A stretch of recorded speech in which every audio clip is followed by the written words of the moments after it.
नमस्कार. आज आपण ऑटोइम्यून मधला चौथा आजार बघणार आहोत. तो म्हणजे आयबीडी, इरिटेबल बॉवेल डिसीज. हा आजार आतड्यांशी संबंधित आहे. याचे दोन टाइप्स आहेत. एक म्हणजे अल्सरेटिव्ह कोलायटिस आणि क्रॉन्स डिसीज. अल्सरेटिव्ह कोलायटिस हा जनरली मोठ्या आतड्यांमध्ये होतो. यामध्ये आतड्यांना सूज येते आणि अल्सर्स तयार होतात आणि त्यातून ब्लिडिंग व्हायला लागतं. क्रॉन्स डिसीज मध्ये अन्ननलिकेपासून रेक्टम पर्यंत हा आजार कुठेही होऊ शकतो. यामध्ये स्पेशली लहान आतड्यांचा समावेश होतो. आता याची लक्षणं कोणती? तर डिसेंट्री किंवा पोटदुखी होणे किंवा टॉयलेटला गेल्यानंतर रक्त पडणे, ताप येणे, अचानक वजन कमी येणे, विकनेस येणं, डोळे किंवा स्किन लाल पडणं, ॲनिमिया होणं किंवा संधिवात होणं, स्त्रियांमध्ये मासिक पाळीच्या तक्रारी निर्माण होणं किंवा आतड्याचं परफोरेशन होणं, या प्रकारची लक्षणं दिसून येतात.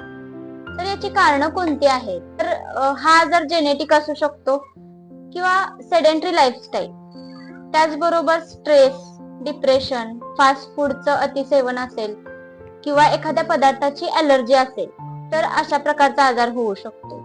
हा आजार डायग्नोज कसा करता येईल? तर रक्तातील सीबीसी, एएसआर यासारख्या तपासण्यांमुळे याची तीव्रता कळू शकते.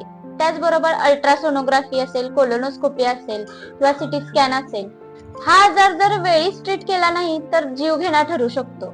यामध्ये जनरली कंटिन्यू मेडिकेशन किंवा सर्जरी हाच एक पर्याय असतो. पण जर वेळीच निदान केलं तर होमिओपॅथिक औषधाने देखील हा आजार आटोक्यात आणता येतो. त्याचबरोबर डाएट, आहारामध्ये फळं जसं की केळी किंवा संत्री असतील, ग्लुटेन फ्री डाएट आणि त्याचबरोबर भरडलेल्या धान्यांचा समावेश करू शकतो. आता काय खाऊ नये? तर दूध किंवा दुधापासून बनवलेले पदार्थ, प्रोसेस्ड फूड असेल, जंक फूड असेल, हे पदार्थ खाणं टाळलं पाहिजे. आणि सगळ्यात महत्त्वाचं म्हणजे स्ट्रेस फ्री लाईफस्टाईल या आजारात नक्कीच उपयोगी ठरू शकते.